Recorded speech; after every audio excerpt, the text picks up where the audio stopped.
Subscribe to our YouTube channel and press the bell icon to get the latest updates.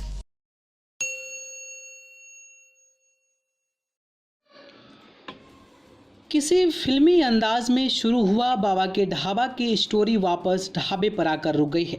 पिछले दिसंबर में बाबा का ढाबा एक restaurant बन चुका था, लेकिन यह फिल्मी कहानी बहुत ज़्यादा दिन तक नहीं चली।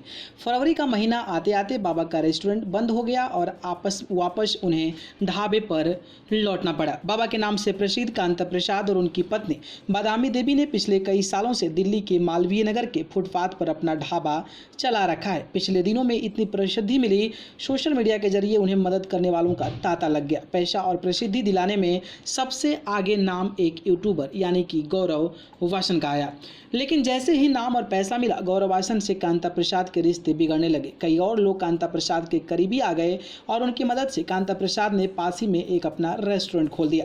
लेकिन दिसंबर में शुरू हुए इस रेस्टोरेंट का कारोबार महज 2 महीने चल पाया और फरवरी में उस पर भी ताला लग गया।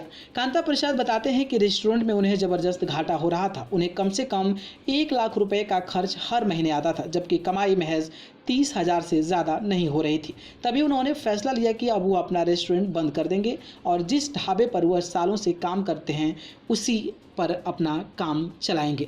इसी बीच जब उनसे एक चैनल ने बात किया तो गौरव वासन को लेकर सवाल पूछा तो बाबा ने जवाब दिया कि गौरव के दरवाजे अब खुले हैं। कांता प्रसाद मानते हैं कि गौरव को लेकर मुझे कई लोगों ने बरगला दिया और इसलिए गौरव से मेरी दूरी बढ़ गई। अब मैं उसी पूरी घटना को लेकर शर्मिंदा हूँ और अगर गौरव मेरे पास कभी भी आना चाहे तो उनका स्वागत है। कांता प्रसाद यह भी बताते हैं कि जो पैसा उन्हें सोशल मीडिया के प्रसिद्धि से मिला उसका इस्तेमाल उन्होंने रेस्टोरेंट के साथ साथ अपने घर को बनाने के लिए भी किया है। कांता प्रसाद कहते हैं कि उन्होंने कुछ पैसा अपने आगे की जिंदगी को ध्यान में रखते हुए संभाल कर भी रखा है। अपने ढाबे में तवे पर लगातार रोटी पकाते हुए पसीने में भीगे कांता प्रसाद अपनी कहानी को कुछ इस तरह बयान करते हैं। कहते हैं कि मैं कुछ ज़्यादा ही ऊंची उड़ान भरने में लग गया था, लेकिन वह उड़ान छोटी निकली क्योंकि कुछ लोगों ने मेरे पंख काट दिए। बाबा के चेहरे पर उम्र का असर और साथ निराशा भी साफ दिखाई देती है, लेकिन वो कहते हैं कि जैसे मेहनत से मैंने इतने साल अपने ढाबा चलाया वैसे ही आगे भी चलाता रहूँगा। कुछ दूर ही जमीन पर बैठी उनकी पत्नी बादामी देवी अब पूरे मामले पर बहुत कुछ कहना नहीं चाहती हैं।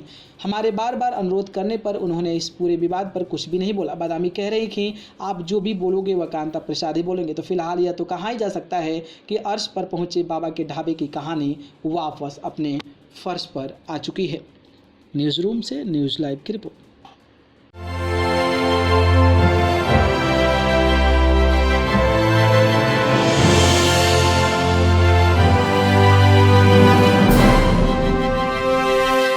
Subscribe to our YouTube channel and press the bell icon to get the latest updates.